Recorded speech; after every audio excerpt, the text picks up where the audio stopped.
Friends, कैसे हैं आप सभी लोग। मैं पूरी उम्मीद करता हूं कि आप सभी लोग बढ़िया। मैं भी यहाँ पर मौज में। बच्चों, सबसे पहले आप सभी को वेलकम है नमिता अरोड़ा क्लासेज में। मेरा नाम सीए नमिता अरोड़ा है और मैं सीए इंटरमीडिएट के ग्रुप 2 में पेपर नंबर 4 और पेपर नंबर 6 ये टीच करता हूँ। तो आज हम लोगों का कोर्स स्टार्ट होने वाला है, तो यहाँ पर हम लोग बातचीत करेंगे कि हम पढ़ने कैसे वाले हैं और थोड़ा बहुत कोस्टिंग का आइडिया भी आपको दूंगा। वैसे कोई आज पढ़ाई वढ़ाई नहीं होनी, बहुत छोटा सा एक इंट्रोडक्शन लेक्चर है कि पढ़ाई चलेगी किस तरीके से। तो हमारे पास अगर हम बात करते हैं सिलेबस की, तो 2 ग्रुप हैं, फर्स्ट ग्रुप और सेकंड ग्रुप, दोनों में 3-3 पेपर हैं। इसमें पेपर नंबर 4 और 6 हम पढ़ाते हैं और पेपर नंबर 4 की क्लासेज का ये इंट्रोडक्शन है। तो हमारे पास पेपर नंबर 4 है cost and management accounting. 100% numerical paper है और बहुत अच्छा स्कोर कर सकते हैं। इसमें हम लोग जो पढ़ेंगे इस तरह से पढ़ेंगे कि हमारे भैया 80-90 नंबर आराम से आ जाएं और हमारे ग्रुप को पूरी तरीके से सपोर्ट करने वाला पेपर बनेगा। बहुत बढ़िया स्कोरिंग पेपर है, बहुत आसान है। इसके अंदर अगर आपको कंसेप्ट क्लियर है तो एकदम मलाई मक्खन आपके नंबर इसमें आ जाते हैं। हमारा जो पढ़ने का तरीका रहेगा, पढ़ने के तरीके में देखो जी, हमारे पास क्या चीज होती है, एक आपको स्टडी मटेरियल मिलता है क्लासेज की तरफ से और एक लेक्चर मिलते हैं। यही हमारा पूरा इसी के ऊपर सारा के सारा हमारा कोर्स बैठा हुआ है, बना हुआ है। तो अगर हम स्टडी पैटर्न और बुक्स की बात करें, इन्हें हम समझ लेते हैं आखिर हमारे पास बुक्स क्या हैं, किस तरह से हम पढ़ेंगे। तो जो हमारे पास प्रैक्टिकल बुक है, उस बुक को मैंने सेक्शन वाइज बांटा हुआ है। Book question, past year question, suggested revision और फिर केस सिनेरियो जो है वो कवर हो जाते हैं इसके अंदर आपके।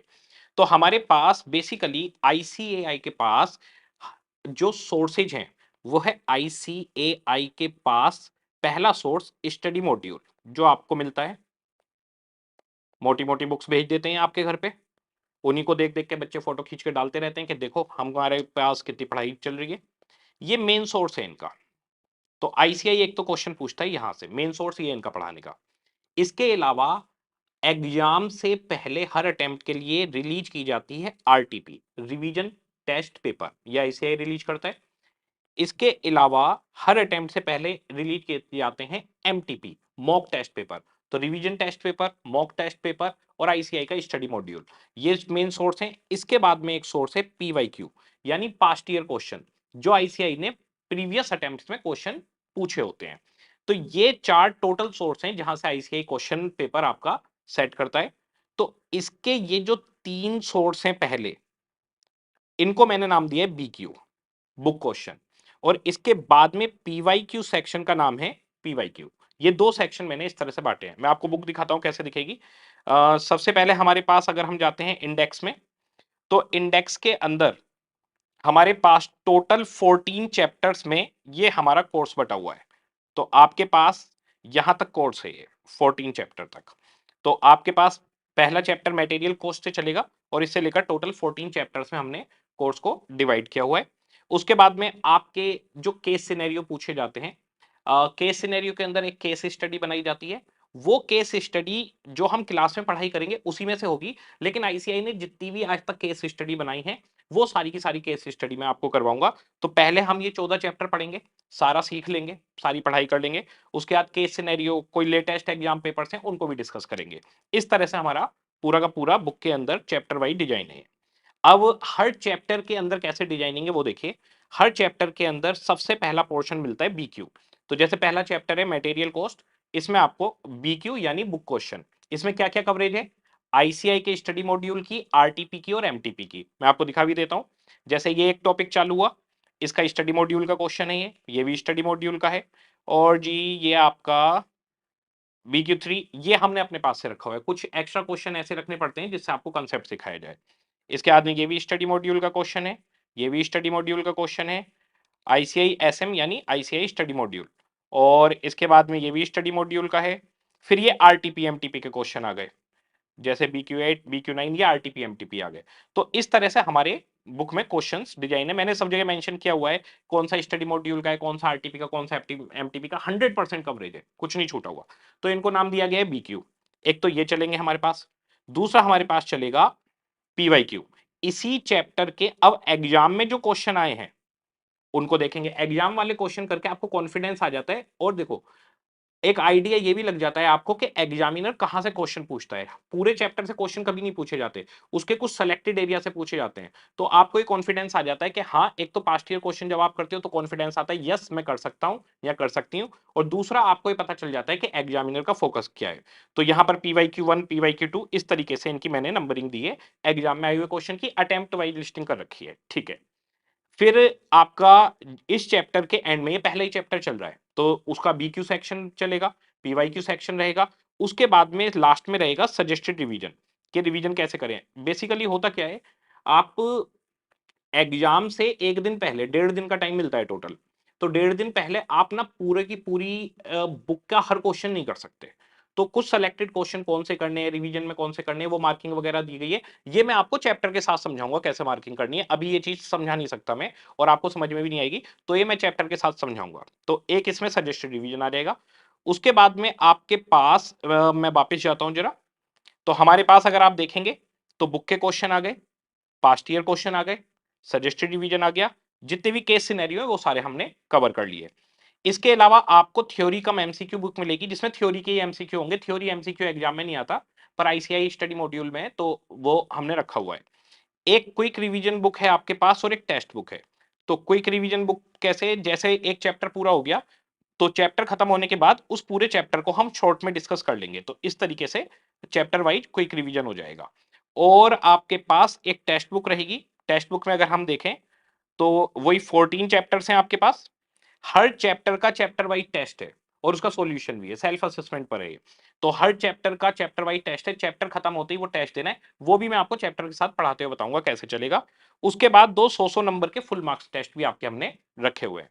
तो इस तरीके से हमारी बुक्स रहेंगी। तो आपके पास जो स्टडी मॉड्यूल है जो हमारी तरफ से आया है, उसके बारे में आपको पता होना चाहिए। बहुत ही रिफाइंड वे में बनाया गया है, one of the best study material है। और इसके अंदर हर चीज की ड्राफ्टिंग, सब चीजों का ध्यान रखा गया है, सारे क्वेश्चन कवरेज सब कुछ करा गया है, और सब क्लास में करवाया जाएगा ये सब कुछ। ठीक है। तो ये तो हमारा हो गया स्टडी पैटर्न और बुक्स। अब मैं आपको बता देता हूँ, जैसे हम क्लास लेते हैं तो हमने क्लास को जैसे आप कल आओगे तो मैं एक चैप्टर का आइडिया देता हूँ। जैसे मान लो चैप्टर है मटेरियल कॉस्ट, तो इसके अंदर आपके पास दो नोटबुक रहेंगी, एक कंसेप्ट एक प्रैक्टिकल। अब जैसे ये है नोटबुक नंबर 1, ये कंसेप्ट की नोटबुक है। तो इस कंसेप्ट की नोटबुक के अंदर हम क्या करेंगे, बेसिकली कल से लाना है आपको। तो कल से दो नोटबुक आप कैरी करेंगे, एक कंसेप्ट की और एक प्रैक्टिकल की। कंसेप्ट के अंदर जो भी हमारे टॉपिक्स हैं उनका पूरा एक एक कंसेप्ट आपको बताया जाएगा, उसके न्यूमेरिकल एग्जांपल्स करवाए जाएंगे, जिससे आपकी बेस बिल्डिंग हो जाएगी। ये 400 पेज के आसपास की आपको लेकर आनी है। दूसरा, प्रैक्टिकल नोटबुक आपकी बनेगी। प्रैक्टिकल नोटबुक पे जो बीक्यू और पीवाईक्यू है वो हम राइटिंग में करेंगे, क्लास वर्क भी उसी में होगा, होमवर्क भी उसी में होगा, उसी के अंदर सारा न्यूमेरिकल चलेगा। तो एक नोटबुक में कंसेप्ट रहेगा, जिसके अंदर कंसेप्ट एग्जाम्पल के साथ रहेंगे, और एक नोटबुक आपके पास रहेगी न्यूमेरिकल वाली, जिसमें सारे बीक्यू पीवाईक्यू सब कुछ उसके अंदर चलेगा, केस सिनेरियो विनेरियो सब उसी में सोल्व करेंगे आप। ठीक है। अब जो कंसेप्ट है वो किस तरीके से चलता है, कंसेप्ट के अंदर जो आपकी ये नोटबुक है 400 पेज की लेकर आ रही है, और प्रैक्टिकल के लिए दो नोटबुक लगेंगी 400 पेज की। तो प्रैक्टिकल वाली दो नोटबुक लगेंगी 400 पेज की, और कंसेप्ट वाली एक नोटबुक 400 पेज की आपकी लग जाएगी इसमें। तो अब कंसेप्ट कैसे मैं क्लास में करवाऊंगा वो सिर्फ एक रफ आइडिया दे रहा हूँ। हमारे पास जैसे कोई टॉपिक है मटेरियल कॉस्ट क्या है, इसके अलग अलग चीजें आगे आएंगी। फिर कोई टॉपिक है इकोनॉमिक ऑर्डर क्वांटिटी, उसका टॉपिक चलेगा। जो फॉर्मूले हैं वो फॉर्मूले कैसे बने हुए हैं, फॉर्मूला क्या है, उसका डिस्कशन चलेगा। उसके बाद इसमें एग्जाम्पल भी चलेंगे न्यूमेरिकल। यही एग्जाम्पल फिर बीक्यू पीवाईक्यू बन जाएंगे बाद में, जब हम बुक में जाएंगे तो यही एग्जाम्पल क्वेश्चन की फॉर्म में हमें मिलेंगे। तो इनको कैसे सोल्व करना है, इनकी अंडरस्टैंडिंग। तो कंसेप्ट के अंदर एक एक छोटी से छोटी बात आपको लिखवाई जाएगी, जिसमें बच्चे फंसते हैं। हम इतने सालों से पढ़ा रहे हैं, हमें पता है बच्चा कहाँ फंसेगा। तो वो एक एक चीज यहाँ पर क्लियर की जाएगी, कौन सा कंसेप्ट कैसे बनाए। तो ये देखिए, ये एक ही चैप्टर का कंसेप्ट चल रहा है, ये एक ही चैप्टर का कंसेप्ट चल रहा है, चलता ही रहेगा। ओके। इसके बाद में प्रैक्टिकल नोटबुक। प्रैक्टिकल नोटबुक देखिए ऐसी दिखेगी, ये पहले चैप्टर की है। जैसे BQ1 क्लास में करवाया, फिर BQ2, उसके बाद में BQ3, फिर BQ4, इस तरह से चलता रहेगा चलता रहेगा। उसके बाद में ये आगे BQ7, BQ18, कुछ PYQ भी आ जाएंगे इसमें। तो BQ PYQ सब, ये देखिए PYQ2 आ गया यहाँ पर, ये सब क्लास में करवाया जाएगा आपको। तो इसी के अंदर चलता रहेगा टॉपिक वाइज। ये आपका ये पहले चैप्टर का ही पूरा ये सारा का सारा न्यूमेरिकल पोर्शन चल रहा है। तो दो नोटबुक कैरी करेंगे, एक कंसेप्ट की 400 पेज की, एक प्रैक्टिकल की 400 पेज की कर ले आना, जब वो भर जाएगी फिर एक और खरीद लेना, ठीक है। तो इस तरीके से हम क्लास में पढ़ाई करेंगे। ओके जी। अब ये हो गया जी, बस इतना ही बताना था मैं आपको, सही बताऊं इंट्रोडक्शन में, कि भाई हमारे पास बुक्स का पैटर्न क्या रहेगा और क्लास में पढ़ना कैसे है, क्योंकि अगले लेक्चर से हमारी क्लास प्रॉपर वे में स्टार्ट हो जाएगी। अब थोड़ा सा आपको कॉस्ट एंड मैनेजमेंट अकाउंटिंग जो आपका पेपर है उसका आइडिया दे देता हूं, बिल्कुल बेसिक छोटी छोटी बातें बताने वाला हूं। जो मेन बात है वो कल से स्टार्ट होगी चैप्टर वाइज। तो कॉस्ट एंड मैनेजमेंट अकाउंटिंग जो आपके कोर्स का नाम है, इसका सबसे पहला नाम है कॉस्ट। कॉस्ट का मतलब होता है जो भी खर्चा लगा। देखो, या तो आप कोई प्रोडक्ट बनाओगे, जैसे आप मोबाइल बना रहे हो, आप कैलकुलेटर बना रहे हो, पेन ड्राइव बना रहे हो, ये सब प्रोडक्ट हैं। या फिर आप सर्विस प्रोवाइड करोगे। सर्विस प्रोवाइड जैसे मैं आपको टीच कर रहा हूं तो ये सर्विस है। डॉक्टर आपको कंसल्टेंसी देते हैं, वो सर्विस है, पेपर पे लिख देते हैं ना ये दवाई ले लो। वकील आपको कंसल्टेंसी देते हैं, आपके लिए केस लड़ते हैं। सीए आपकी रिटर्न फाइल करते हैं। ये सब सर्विस इंडस्ट्री है। तो या तो आप कोई सर्विस प्रोवाइड करते हो या फिर आप कोई मैन्युफैक्चरर हो, कोई प्रोडक्ट बनाते हो। तो हमारे पास सबसे पहले जो भी प्रोडक्ट बनाने वाली कंपनी है, यानी प्रोडक्शन हाउस है, मैन्युफैक्चरिंग कंपनी है, या फिर जो सर्विस प्रोवाइडर है, उसे अपनी सर्विस या प्रोडक्ट की कॉस्ट निकालनी पड़ती है कि भाई कॉस्ट आखिर हमारी कितनी आ रही है। जब तक कॉस्ट नहीं निकालेगा तब तक वो अपना सेल प्राइस कैसे सेट करेगा कि मेरे को सर्विस या प्रोडक्ट कितने बेचना है। तो ये मोबाइल है, इस मोबाइल की पहले कॉस्टिंग निकलेगी, उसके अंदर इसमें कैमरे लगे हुए हैं, स्क्रीन लगी हुई है, अंदर चिप्स लगी हुई हैं, मार्केटिंग का खर्चा होता है, प्रोडक्शन का खर्चा होता है, एडमिनिस्ट्रेशन का खर्चा होता है। वो सारे खर्चे जोड़े जाएंगे और उन्हें बोला जाएगा ये हुई मोबाइल बनाने की कॉस्ट। तो जैसे मोबाइल बनाने की कॉस्ट आ गई भाई 80,000 रुपए, ठीक है। कंपनी को लगता है 25% मार्जिन कॉस्ट पे ठीक रहेगा, 20,000 का प्रॉफिट जोड़ लिया उसने, और सेल प्राइस इसका बाजार में रख दिया 1 लाख रुपए। तो हमें कॉस्टिंग निकालनी पड़ती है जिससे हम सेल प्राइस को तय कर पाए। दूसरा, हमें पता ही नहीं चलेगा हमारा प्रॉफिट कितना हो रहा है जब तक आप प्रोडक्ट की या सर्विस की कॉस्ट नहीं निकालोगे। तो वो कॉस्टिंग कैसे निकलेगी वो हम देखेंगे। सिंपल सा तरीका है, कोई भी आप आर्टिकल बना रहे हैं, कोई भी प्रोडक्ट बना रहे हैं या कोई एक्टिविटी है, उसके ऊपर जितना भी अमाउंट खर्च हुआ है उसे हम कॉस्ट बोलते हैं। तो एक प्रोडक्ट को बनाने बेचने में जो भी खर्चे हुए वो कॉस्ट है। एक सर्विस को एग्जीक्यूट करने में जो भी खर्चे हुए वो उस सर्विस को प्रोवाइड करने की कॉस्ट बन जाएगी। तो कॉस्ट बिल्कुल सिंपल है, लगने वाला टोटल खर्चा। जैसे अगर मैं आपसे बात करूं कि भाई आपकी सीए के अंदर कॉस्टिंग कितनी लग रही है, मान लो हमारी ही सब्जेक्ट की, तो आपने जो हमारी क्लासेज परचेज की वो पैसे दिए हैं। आप जिस लैपटॉप मोबाइल पे क्लासेज देखते हो, टैबलेट पे वगैरह पे, उसका डेप्रिसिएशन भी तो लग रहा है। जिस रूम में आप बैठ के पढ़ाई कर रहे हो उस रूम में पंखा चल रहा है। तो ये सारे खर्चे जोड़े जाएंगे। तो दिखने में सिर्फ क्लास खरीदना कॉस्ट नहीं है। मैंने अभी आपको बताया नोटबुक लेके आनी है, भाई वो नोटबुक भी तो खरीदने के पैसे लगेंगे। उस पर जिस पेन से लिखोगे उसका भी तो खर्चा होगा। एक स्केल लेके आओगे उसका भी खर्चा होगा। एक कैलकुलेटर लेके बैठोगे वो भी डेप्रिशिएट होगा। तो ये सारे खर्चे जोड़ने हैं हमें, और ये बहुत आसान है, मैं आपको बता दूं ये बहुत ही सिंपल है। तो बहुत आसान करके पढ़ने वाले हैं। कॉस्टिंग का मतलब है कि भैया लगने वाला सारा खर्चा। बस इसमें और अकाउंट में एक डिफरेंस है। यहां पर जो खर्चा एक्चुअल में लगता है वो भी लिया जाता है, और एक नोशनल खर्चा लिया जाता है। नोशनल का मतलब है जो एक्चुअल में खर्च नहीं हुआ। लाइक जिस स्टूडियो से मैं रिकॉर्डिंग कर रहा हूं, ये एक स्टूडियो रूम है, और ये मेरा अपना खरीदा हुआ है खुद का, मेरी अपनी प्रॉपर्टी है ये, ठीक है। इसका मतलब मेरी अपनी प्रॉपर्टी है तो मैं इसका कोई रेंट तो नहीं दूंगा। लेकिन अगर यही स्टूडियो मैं किसी को किराए पे दे दूं तो 30,000 रुपए महीना मेरे को मिल सकते हैं। तो यहां पर हो गया कि एक्चुअल में तो मैंने कोई खर्चा नहीं किया स्टूडियो का, क्योंकि मेरा कोई रेंट नहीं जा रहा।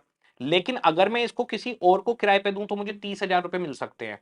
तो ये जो 30,000 रुपए मिल सकते हैं इसको नोशनल बोला जाता है।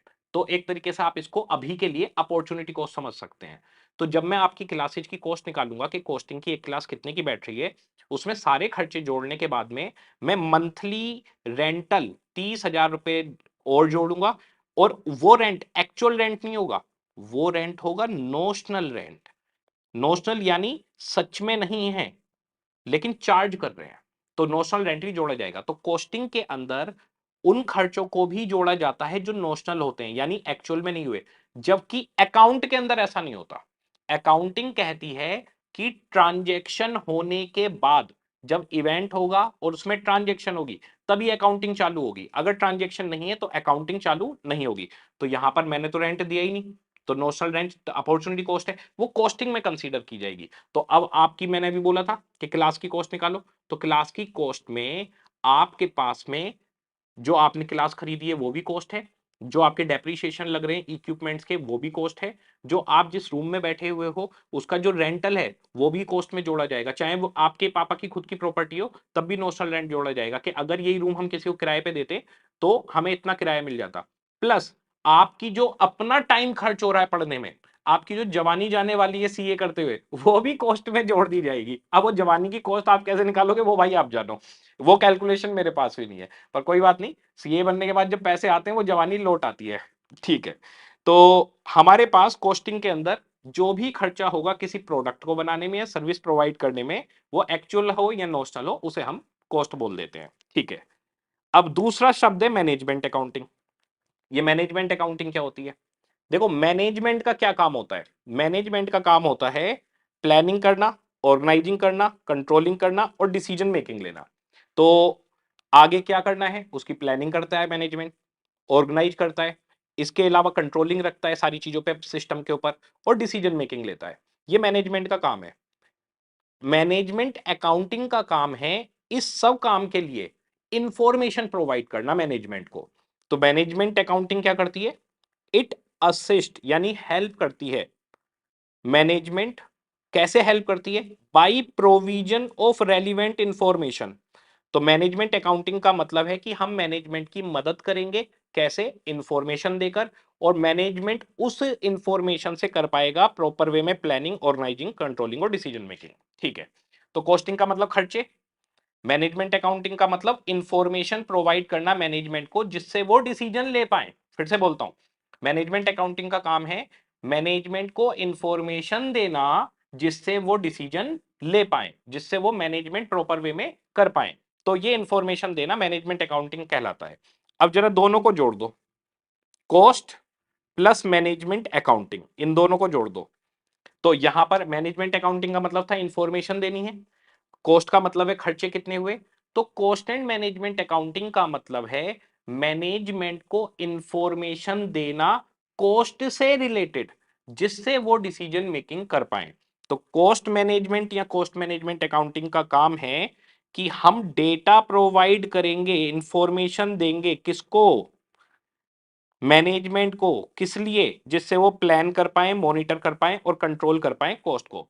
तो कॉस्ट एंड मैनेजमेंट अकाउंटिंग या कॉस्ट मैनेजमेंट या कॉस्ट मैनेजमेंट अकाउंटिंग, ये इस तरह से बोला जाता है, cost and management accounting, cost management या कॉस्ट मैनेजमेंट अकाउंटिंग, इस तरह से अलग अलग नाम इसके बोले जाते हैं। इसका एक ही काम है कि टॉप लेवल मैनेजमेंट के पास कॉस्टिंग की इंफॉर्मेशन दी जाएगी जिससे वो फर्दर प्लानिंग कर सकें कॉस्ट से रिलेटेड, सेल प्राइस से रिलेटेड, जिससे वो कंट्रोल कर सकें कॉस्ट को, जिससे वो मॉनिटर कर सकें कॉस्ट को। तो कॉस्ट को मॉनिटर करने के लिए, प्लान करने के लिए, कंट्रोल करने के लिए, कॉस्टिंग से रिलेटेड डिसीजन लेने के लिए जो इंफॉर्मेशन दी जाती है, इस पूरी प्रोसेस को कॉस्ट एंड मैनेजमेंट अकाउंटिंग बोला जाता है। ठीक है जी, तो कॉस्टिंग का मतलब खर्चे, मैनेजमेंट अकाउंटिंग का मतलब मैनेजमेंट को इंफॉर्मेशन देना, कॉस्ट एंड मैनेजमेंट अकाउंटिंग का मतलब कॉस्ट की इंफॉर्मेशन देना मैनेजमेंट को कॉस्ट से रिलेटेड डिसीजन लेने के लिए। अब हमारे ऑब्जेक्टिव क्या है भाई कॉस्ट एंड मैनेजमेंट अकाउंटिंग के? तो जो कॉस्ट अकाउंटिंग है इसके बड़े सिंपल से ऑब्जेक्टिव हैं। सबसे पहला ऑब्जेक्टिव है किसी भी प्रोडक्ट या सर्विस की कॉस्ट निकालना। जैसे अभी मैंने मोबाइल की कॉस्ट निकाली, स्टेप नंबर 1, मोबाइल की कॉस्ट निकाल ली, 80,000 रुपए निकाली थी हमने, तो 80,000 कॉस्ट निकाल ली, पहला काम। अब ये कॉस्ट किस लिए निकालिए? जिससे हम सेल प्राइस डिसाइड कर सकें, जिससे हम प्रॉफिट निकाल सकें।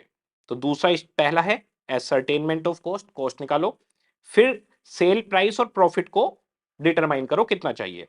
फिर दूसरे स्टेप में मैंने क्या किया, इसका सेल प्राइस रखा था 1,00,000 रुपीज, तो एक कॉस्ट आ गई, ये सेल प्राइस हो गया। इन दोनों का डिफरेंस ही कहलाता है प्रॉफिट। हमारा प्रॉफिट निकल आया 20,000। तो पहला हमारा ऑब्जेक्टिव रहेगा कॉस्ट निकालना, दूसरा ऑब्जेक्टिव रहेगा सेल प्राइस और प्रॉफिट निकालना। इसके बाद में अगला ऑब्जेक्टिव है कॉस्ट को कंट्रोल करना। अब जैसे मान लो आपका डेली का खर्चा 1,000 रुपए है, फॉर एन एग्जाम्पल। अब आपका डेली का खर्चा 1,000 रुपए है, तो मैनेजमेंट को यह सेट करना पड़ता है कि मेरा खर्चा इससे ज्यादा ना हो। अब मान लीजिए एक कंपनी है, उसका सालाना खर्चा 100 करोड़ रुपए है, तो उसका ये टारगेट रहेगा कि मेरी कॉस्ट कंट्रोल रहे, 100 करोड़ के बियॉन्ड ना जाए। इसे कहते हैं कॉस्ट को कंट्रोल करना, बढ़नी नहीं चाहिए। अगला स्टेप आता है कॉस्ट रिडक्शन। अगली सोच ये होती है कि इसको क्या हम किसी तरीके से कम कर सकते हैं। जैसे आपका डेली का खर्चा 1000 है, तो आप ये सोचोगे क्या मैं इसे किसी तरीके से कम कर सकता हूं। मान लो आपके आने जाने पे डेली के 500 रुपए लग रहे हैं, तो आप ये सोच सकते हो मैं अपने कन्वेंस से जाऊं तो मेरी कॉस्ट कम हो जाएगी। या आपके अपने कन्वेंस से 500 रुपए लग रहे हैं, तो आप ये सोच सकते हो कि पब्लिक ट्रांसपोर्ट से जाऊं तो 500 रुपए से कम लगेंगे मेरे। तो आपका डेली का खर्चा 1000 है, उसे कंट्रोल करना, उस खर्चे को कम कैसे कर सकते हैं ये दिमाग लगाना। तो कंपनियां पूरे टाइम यही तो दिमाग लगाती रहती हैं कि हम अपनी कॉस्ट को रिड्यूस कैसे कर सकते हैं और कॉस्ट को कंट्रोल रखना है। और लास्ट ऑब्जेक्टिव मैनेजमेंट को हेल्प करना डिसीजन मेकिंग में। तो कॉस्ट अकाउंटिंग के जो हमारे ऑब्जेक्टिव है, बड़ा सिंपल, कॉस्ट निकालो, सेल प्राइस और प्रॉफिट निकालो, कॉस्ट को कंट्रोल करो, रिडक्शन करने की कोशिश करो और मैनेजमेंट को डिसीजन मेकिंग में हेल्प करो। ये हमारे बेसिक ऑब्जेक्टिव रहेंगे। इसके बाद में अगर हम कॉस्ट की बात करें, तो कॉस्ट को एलिमेंट वाइज 3 पार्ट में तोड़ा गया है। इसका बहुत डिटेल डिस्कशन हम अगले चैप्टर से करने भी वाले हैं, पर मैं यहां पर आपको एक बेसिक आइडिया दे रहा हूं कि कॉस्ट निकालते हुए हम 3 टुकड़ों में तोड़ देते हैं सारी कॉस्ट को। सबसे पहला टुकड़ा है, सबसे पहला एलिमेंट है मटेरियल कॉस्ट। मटेरियल का मतलब है जो भी कोई भी कॉमोडिटी इस्तेमाल हुआ है प्रोडक्शन करने में या सर्विस प्रोवाइड करने में। तो मैं प्रोडक्शन से समझाता हूं, वो ज्यादा आसान रहेगा आपके लिए। तो प्रोडक्शन करने में जो भी कॉमोडिटी लगाए उसे हम बोलेंगे मटेरियल कॉस्ट। जैसे कि ये कैलकुलेटर बनाना है, इस कैलकुलेटर को बनाने में ये बटन लग रहे हैं, इनके ऊपर इंक लग रही है, ये स्क्रीन है कांच की, ये प्लास्टिक का कवर है, ये सब मटेरियल है, इसको हम कॉमोडिटी बोलते हैं। यानी कोई भी कॉमोडिटी अगर प्रोडक्शन में लग रहा है, तो किसी प्रोडक्ट की कॉस्ट निकालते हुए हम उस कॉमोडिटी को मटेरियल कॉस्ट बोलेंगे, ठीक है। इसके बाद दूसरा आता है एम्प्लॉय कॉस्ट। एम्प्लॉय कॉस्ट है आपके यहाँ पे स्टाफ तो होगा ही होगा, किसी भी कंपनी के अंदर, किसी भी फैक्ट्री के अंदर जो स्टाफ होता है, वो मैनेजर हो या वो लोअर लेवल पर हो, मीडियम लेवल पर हो। लोअर लेवल पर जो होते हैं वो खुद अपने हाथों से काम करते हैं, जो उनके ऊपर होते हैं वो सुपरवाइजर वगैरह होते हैं, वो उनको इंस्ट्रक्ट करते हैं, वो खुद काम नहीं करते, इंस्ट्रक्शन का काम करते हैं, देखते रहते हैं कोई गड़बड़ी तो नहीं कर रहा, ओए रामू उठ जा, सो क्यों रहा है, काम कर। इनका काम सुपरवाइजर्स का ही होता है। इनके ऊपर फिर टीम लीडर, मैनेजर्स, इस तरह से अलग अलग आईआर की अलग अलग फैक्ट्री में नाम बन जाती है। ये सारा स्टाफ जितना भी है ये एम्प्लॉय कॉस्ट के अंदर आता है। इवन कंपनी के डायरेक्टर भी एम्प्लॉय होते हैं, वो भी सैलरी उठाते हैं ना, रेम्युनरेशन उठाते हैं, वो भी एम्प्लॉयज के अंदर आते हैं। इसके बाद में जो भी बचेगा वो अदर एक्सपेंस में चला जाएगा। जैसे कि फैक्ट्री का रेंट है, फैक्ट्री का रेंट तो कोई कॉमोडिटी नहीं है। कॉमोडिटी का मतलब या तो सॉलिड फॉर्म में हो, या फिर लिक्विड फॉर्म में हो, या गैस की फॉर्म में हो, ये कॉमोडिटी कहलाते हैं। तो इसमें प्लास्टिक लग रही है, पेच लग रहे हैं, स्क्रीन लग रही है, ये सब कॉमोडिटी है और सॉलिड फॉर्म में है। अगर मान लो मैं कोई गैस यूज करता हूं किसी प्रोडक्ट को बनाने में, जैसे कि दवाइयां बनती हैं, केमिकल्स यूज होते हैं उसमें, तो गैस की और लिक्विड की फॉर्म में भी मटेरियल हो सकता है। तो मटेरियल गैस की फॉर्म में हो सकता है, लिक्विड की फॉर्म में हो सकता है, सॉलिड की फॉर्म में हो सकता है। ये सब कहलाता है मटेरियल, इसे हम कॉमोडिटी बोलते हैं। फिर एम्प्लॉय आ जाते हैं, जो भी हमारा स्टाफ है वो सब एम्प्लॉय हो गए। और तीसरा आ जाता है अदर एक्सपेंस। अदर एक्सपेंस के अंदर बाकी सारे खर्चे आ जाते हैं, जैसे रेंट है, रेंट ना तो सॉलिड है, ना गैस है, ना लिक्विड है, ना ही वो एम्प्लॉय है। तो रेंट क्या हो गया, रेंट तो एसेट को यूज करने के लिए दिया जाने वाला एक पेमेंट है। भाई आप हमारी एसेट को यूज कर रहे हो, उसके लिए रेंट दे दो, तो ये अदर एक्सपेंस में जाएगा। एसेट्स का डेप्रीशिएशन है, पावर की लाइट है, ये सब अदर एक्सपेंस में चले जाएंगे। तो हमारे पास 3 टुकड़ों में हम बांटेंगे। डिटेल डिस्कशन बाद में करूंगा, अभी सिर्फ एक बेसिक आइडिया दे रहा हूं। तो डिटेल डिस्कशन करेंगे नेक्स्ट लेक्चर से, अभी आइडिया दे रहा हूं कि कोस्टिंग में ऐसे तोड़ेंगे। तो 3 टुकड़ों में हम तोड़ देंगे, यही हमारे चैप्टर बनने वाले हैं। पहला चैप्टर हमारा बनेगा मटेरियल कॉस्ट, इसमें पूरी मटेरियल की बात होगी। दूसरा चैप्टर बनेगा हमारा एम्प्लॉय कॉस्ट। फिर तीसरा चैप्टर हमारा बनेगा ओवरहेड, ओवरहेड पे भी आऊंगा मैं। और फोर्थ चैप्टर हमारा बनेगा कोस्ट शीट। ये पहले 4 चैप्टर आ गए तो समझो कोस्टिंग खत्म हो गई। तो ये पहले 4 चैप्टर मोस्ट इंपॉर्टेंट है, बहुत ही आसान है। उसके बाद पूरी कोस्टिंग पानी की तरह से बहेगी। टोटल कितने चैप्टर है, 14। 14 में से ये 4 चैप्टर अच्छे से कर लिए तो बाकी के 10 चैप्टर पानी की तरह बह जाएंगे। तो पहले 4 चैप्टर में मैं पूरी जी जान लगा दूंगा, उसके बाद आधी कोस्टिंग तो आपको आ जाएगी। आप कहोगे सर हम भी क्लासेस चालू कर रहे हैं, हम भी पढ़ाएंगे, मजा आ गया कोस्टिंग के अंदर। तो हमारे पास जो कॉस्टिंग के एलिमेंट है मटेरियल, एम्प्लॉय और अदर एक्सपेंस।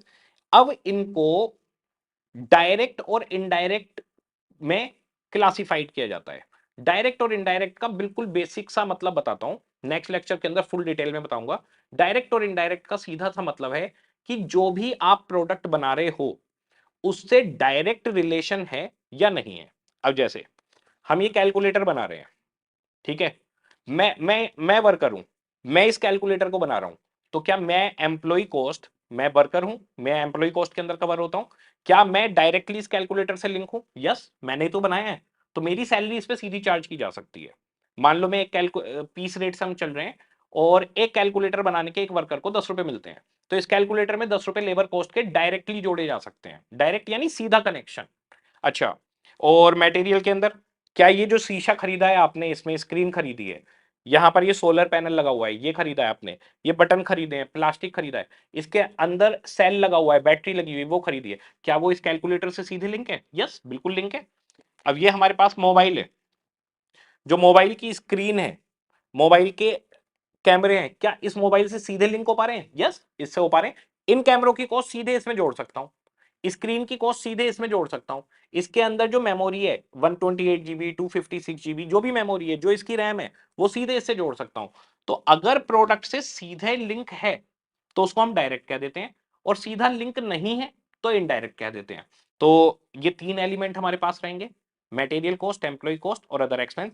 उनको फर्दर क्लासिफाई कर दिया जाता है कि डायरेक्ट रिलेशन है या नहीं है। तो direct material cost, direct employ cost, direct expense, और indirect material cost, indirect employ cost और इनडायरेक्ट एक्सपेंस। ये जितने भी डायरेक्ट हैं इनको नाम दिया जाता है, डायरेक्ट वालों को प्राइम कॉस्ट या डायरेक्ट कॉस्ट, तो इसको प्राइम कॉस्ट बोलते हैं। तो ये जितने भी हैं ये पीसी बन जाएंगे, पीसी यानी प्राइम कॉस्ट बन जाएगी ये। और ये जितने इनडायरेक्ट हैं इन सारे इनडायरेक्ट को बोला जाता है ओवरहेड्स, ओएच यानी ओवरहेड्स। तो सारे इनडायरेक्ट जुड़कर ओवरहेड बन जाएंगे और सारे डायरेक्ट जुड़कर प्राइम कॉस्ट बन जाएंगे। ये ही 4 चैप्टर में हम करने वाले हैं, तो शुरू के 4 चैप्टर में यही चलेगा हमारे, सिर्फ इतना ही। इसलिए जरा सा बेसिक आइडिया दे रहा हूं, बिल्कुल इन डेप्थ अभी पढ़ाई कल से चालू करेंगे। तो अगर मैं बात करूं अभी तक हमने जो देखा, अभी तक का जो देखा, आ जाओ जरा, जो आज हमारा डिस्कशन हुआ है, दैट्स इट, इतना ही डिस्कशन है हमारा आज का। तो कॉस्ट एंड मैनेजमेंट अकाउंटिंग की पढ़ाई कैसे करेंगे? एक कंसेप्ट का रजिस्टर लेके आएंगे और एक प्रैक्टिकल का। कंसेप्ट के रजिस्टर में कंसेप्ट चलेगा, एग्जाम्पल भी चलेंगे। प्रैक्टिकल के रजिस्टर में बीक्यू चलेंगे, बीक्यू यानी स्टडी मैट के क्वेश्चन, आरटीपी के क्वेश्चन, एमटीपी के क्वेश्चन और कुछ इंपॉर्टेंट क्वेश्चन जो मेरे को आपकी बेस बिल्डिंग के लिए बनाने हैं। पीवाईक्यू चलेंगे, पीवाईक्यू यानी पास्ट ईयर क्वेश्चन चलेंगे। उसके बाद में हमारे पास कॉस्ट एंड मैनेजमेंट अकाउंटिंग का मतलब, कॉस्टिंग का मतलब खर्चा एक्चुअल हो या नोशनल हो, किसी प्रोडक्ट या सर्विस से रिलेटेड है तो जोड़ दिया जाएगा, उसे कॉस्ट बोलेंगे। ठीक है, बाकी ये कॉस्ट समझने में ही आगे के सारे लेक्चर लगने वाले हैं, पूरा का पूरा ये जो कॉस्ट में आपको ऐसे बता रहा हूँ कॉस्ट ये होती है, अरे इसी में तो सारे लेक्चर लगने अब आगे के। तो खैर, लेकिन बात यही है कि भैया सारे के सारे खर्चे जोड़ लो, एक्चुअल हो या नोशनल, वो कॉस्टिंग हो गई। मैनेजमेंट अकाउंटिंग यानी मैनेजमेंट को हेल्प करने के लिए इंफॉर्मेशन देना। कॉस्ट मैनेजमेंट या कॉस्ट मैनेजमेंट अकाउंटिंग मैनेजमेंट को कॉस्टिंग के डिसीजन लेने के लिए कॉस्ट की इंफॉर्मेशन प्रोवाइड करना, कॉस्ट एंड मैनेजमेंट अकाउंटिंग है। तो भाई ऑब्जेक्टिव क्या है, ये ऐसा क्यों करते हैं हम, क्यों इंफॉर्मेशन दे रहे हैं मैनेजमेंट को? जिससे कॉस्ट सेट की जा सके कि एक प्रोडक्ट की कॉस्ट कितनी है, उसका सेल प्राइस और प्रॉफिट निकाला जा सके, जिससे हम कॉस्ट को कंट्रोल कर सकें कि बढ़े नहीं, जिससे हम दिमाग लगाएं कि कॉस्ट को रिड्यूस कैसे कर सकते हैं, कॉस्ट रिडक्शन, और जिससे मैनेजमेंट डिसीजन मेकिंग कर पाए। तो एलिमेंट क्या क्या होंगे जी कॉस्ट के? कॉस्ट के 3 एलिमेंट हैं, जितने भी कॉमोडिटी है, मटेरियल, जितना भी लेबर है, स्टाफ है, सब एम्प्लॉय कॉस्ट, और बाकी सब अदर एक्सपेंस में डाल दो। ठीक है जी, इसको प्रोडक्ट से सीधे रिलेट कर सकते हो खर्चे को तो डायरेक्ट, सीधे रिलेट नहीं कर सकते तो इनडायरेक्ट बोलेंगे। डायरेक्ट वाले सारे खर्चे प्राइम कॉस्ट कहलाएंगे और इनडायरेक्ट वाले सारे खर्चे ओवरहेड कहलाएंगे। अब हमारे पास जैसे ही आपने ये चीज सीख ली, फिर हमारे पास बनती है कॉस्ट शीट। कॉस्ट शीट का मतलब किसी प्रोडक्ट की टोटल कॉस्ट निकालना। अब जरा देखिए कॉस्ट शीट के अंदर क्या होगा, ये हमारे पास चैप्टर नंबर 4 है, कॉस्ट शीट। तो हमारे पास पहला चैप्टर चलेगा मटेरियल, दूसरा एम्प्लॉय कॉस्ट, तीसरा ओवरहेड चलेगा और चौथा चलेगा कॉस्ट शीट। कॉस्ट शीट के अंदर ही हम एक्सपेंसेस के बारे में भी बात करेंगे, डायरेक्ट एक्सपेंस वगैरह की बात करेंगे। तो कॉस्ट शीट हमारे पास रहेगा, बड़ा बिल्कुल सिंपल सा है, किसी भी प्रोडक्ट का मटेरियल, एम्प्लॉय और एक्सपेंस का डायरेक्ट हिस्सा, लिख दो कि भाई डायरेक्ट मटेरियल इसका इतना लग रहा है। जैसे इसकी स्क्रीन डायरेक्ट मटेरियल है, 5 रुपए की है, लो जी लिख दिए 5 रुपए। और इसके बटन भी डायरेक्टली रिलेटेड है, इसकी बैटरी भी डायरेक्टली रिलेटेड है, 25 रुपए उनके भी है, लो जी 25 रुपए उनके भी लिख दिए, डायरेक्ट मटेरियल में आ गया। मैंने ये कैलकुलेटर बनाया है, एक कैलकुलेटर के 1 यूनिट बनाने के 20 रुपए मुझे मिलते हैं, मान लो जी ये डायरेक्ट लेबर आ गई। और कोई डायरेक्ट एक्सपेंस, रेंट, डेप्रिसिएशन, कुछ जो सीधा रिलेट हो पा रहा हो, वो 10 रुपए जी उसके हो गए। तो 30 और 30, 60 रुपीज इसकी प्राइम कॉस्ट हो गई। इसे हम कहते हैं डायरेक्ट कॉस्ट या प्राइम कॉस्ट। तो सबसे पहले direct material, direct employ cost, direct expense, इन्हें जोड़ो, ये प्राइम कॉस्ट आ जाएगी। इसके बाद में फिर आएंगे ओवरहेड्स, अब इनडायरेक्ट खर्चा आ जाएगा। तो डायरेक्ट जोड़ो, प्राइम कॉस्ट बोलेंगे उसको, फिर इनडायरेक्ट जोड़ो, उसे ओवरहेड बोलेंगे, और हमारी कॉस्ट निकल कर आ गई। दैट्स इट, इतना ही करना है, बहुत ही सिंपल है। तो अब हमारे पास ओवरहेड्स में, यानी इनडायरेक्ट खर्चे, ओवरहेड प्रोडक्शन से रिलेटेड हो सकते हैं, फैक्ट्री से रिलेटेड, एडमिनिस्ट्रेशन से रिलेटेड हो सकते हैं, यानी मैनेजमेंट से रिलेटेड, और मार्केटिंग और डिस्ट्रीब्यूशन से रिलेटेड हो सकते हैं। तो हमारे पास काम क्या होता है, प्रोडक्ट को बनाना, प्रोडक्शन, एडमिनिस्ट्रेशन संभालना, सारा मैनेजमेंट देखना, और तीसरा काम होता है प्रोडक्ट की मार्केटिंग करना और प्रोडक्ट को कस्टमर के पास तक पहुंचाना, डिस्ट्रीब्यूशन। तो प्रोडक्शन, एडमिनिस्ट्रेटिव और सेलिंग एंड डिस्ट्रीब्यूशन ओवरहेड हमारे पास आ जाएंगे। ये इनडायरेक्ट खर्चे हैं सारे के सारे, ये इनडायरेक्ट कॉस्ट है, इनडायरेक्ट कॉस्ट। तो पहले डायरेक्ट कॉस्ट जुड़ गई, प्राइम कॉस्ट, फिर इनडायरेक्ट कॉस्ट जोड़िए, टोटल कॉस्ट निकल आई। मान लो कैलकुलेटर के ये इनडायरेक्ट खर्चे हो गए 50 रुपए, टोटल कॉस्ट आ गई 110। अब सेल प्राइस तय कर लो, तो मैं 150 रुपए में कैलकुलेटर बेच रहा हूँ, 40 रुपए मेरा बैलेंसिंग फिगर प्रॉफिट आ गया, काम खत्म, इतनी ही है कॉस्टिंग। तो बड़ा सिंपल सा है। अब कल से चालू करेंगे, जो अगला लेक्चर है वहां से हम मटेरियल चैप्टर को स्टार्ट करने वाले हैं। उसके बाद चैप्टर 2 होगा, फिर 3, फिर 4, और उसके बाद पूरी कॉस्टिंग पानी की तरह बह जाएगी। बहुत मजा आने वाला है आप लोग के साथ, बढ़िया करके पढ़ाई करेंगे। एग्जाम जैसे मैं जो भी चीज बताऊं आपको, एक बात मेरी मान के चलना, मैं आपको जो कहूं, जैसे कहूं वैसे करते रहना। अगर आप मेरी बात को मानते रहोगे, आपको बहुत बेहतरीन नंबर लाने से कोई नहीं रोक सकता। और पूरी प्रैक्टिकल नॉलेज देंगे, यानी कि न्यूमेरिकल भी सिखाएंगे, और इनका मार्केट में क्या काम है, कल को जब आप जॉब पे जाओगे तो इसकी क्या इंप्लीकेशन है, कहां क्या काम आएगा, वो भी एक एक चीज सिखाऊंगा मैं आपको। आपको विजुलाइज करवा दूंगा कि फैक्ट्री के अंदर हो तो क्या होगा, और मैनेजमेंट में हो तो कैसे होगा, खर्चे कैसे निकाले जाते हैं, डिसीजन मेकिंग कैसे की जाती है, ये सारी चीज सीखेंगे। यानी हम कॉस्टिंग तो सीखेंगे ही सीखेंगे, साथ में मैनेजमेंट रिलेटेड भी सारा काम सीखेंगे। इस सब्जेक्ट के अंदर आप मैनेजमेंट को बहुत अच्छे से सीखने वाले हैं और कॉस्टिंग को भी बहुत अच्छे से सीखने वाले हैं। एक बच्चों का क्वेश्चन रहता है कि सर डाउट किस तरीके से रहेंगे। बड़ा सिंपल सा बता रहा हूं, पहले तो डाउट आएंगे ही नहीं, मैं एक एक चीज लिखवा दूंगा, लेकिन फिर भी रिवीजन के टाइम पे कभी भी डाउट आ सकते हैं। हमेशा आपके साथ कनेक्टेड रहेंगे, एग्जाम तक टाइम तक कनेक्टेड ही रहेंगे। तो डाउट पूछने का क्या तरीका है वो मैं आपको बताता हूं। वैसे जो फर्स्ट चैप्टर है उसमें बताऊंगा। जैसे कि मान लो आपको इसमें ये BQ4 है, इसमें डाउट है, तो आप क्या करेंगे, व्हाट्सएप नंबर मेरा सेव कर लो ये डाउट के लिए, और कॉल मत करना, मैं कॉल उठाता नहीं हूं, मैं क्लासेज में रहता हूं। 9891314730, यही नंबर है, मेरा पर्सनल नंबर है, मेरे पास और कोई नंबर नहीं है। मैं पूरे दिन कॉल्स, मैं फोन यूज नहीं करता बेसिकली, आपको बताऊं, सिर्फ डाउट लेने के लिए ही फोन व्हाट्सएप उठाता हूं, इसके अलावा फोन यूज नहीं करता। बाकी कोई भी कॉल वगैरह होती है तो घर वालों के पास ही आ जाती है, वहां पे बात हो जाती है। तो ये मेरा पर्सनल नंबर है, इस पर आप डाउट भेजेंगे। डाउट कैसे भेजेंगे वो बताता हूं, व्हाट्सएप नंबर, ओके। आपको करना क्या है, नंबर सेव कर लो, ये बहुत इंपॉर्टेंट है, ये आपके सीए बनने तक काम आएगा, सीए के बाद भी काम आएगा, और यही नंबर रहेगा मेरा, कभी चेंज नहीं करूंगा। तो शुरू से यही नंबर है, आज मतलब मेरा जो पहला मोबाइल नंबर था वो यही था, आज तक यही है और आगे भी यही रहेगा। डाउट कैसे पूछेंगे, देखिए आपको सिंपली करना क्या है, आपने लिया BQ4 है, इसकी आपने खींची फोटो, ये मैंने फोटो खींच ली, ठीक है, ये मैंने फोटो भेज दी। आप देखेंगे मैंने व्हाट्सएप पे फोटो खींचकर भेज दी है, ठीक है। इसके बाद में आप क्या करेंगे, टाइपिंग वाइपिंग, आपको टाइप करके भेजना है, डाउट टाइप करके भेज दो, मैं वॉइस मैसेज में ही रिप्लाई करता हूं, मेरे को वॉइस मैसेज कंफर्टेबल लगते हैं। आपने डाउट पूछ लिया कि सर BQ4 में ये जो EOQ निकालना है, इसमें मेरे को ना एनुअल रिक्वायरमेंट समझ में नहीं आ रही, ठीक है बच्चे, एनुअल रिक्वायरमेंट जो एनुअल डिमांड दी गई है ना क्वेश्चन के अंदर, वही एनुअल रिक्वायरमेंट है 2000 बैग। बस मैंने जवाब दे दिया, आपने क्वेश्चन पूछा मैंने जवाब दे दिया, बड़ा ही सिंपल। तो हमारे पास ये व्हाट्सएप नंबर सेव कर लीजिए, क्वेश्चन की फोटो खींचो, डाउट पूछो।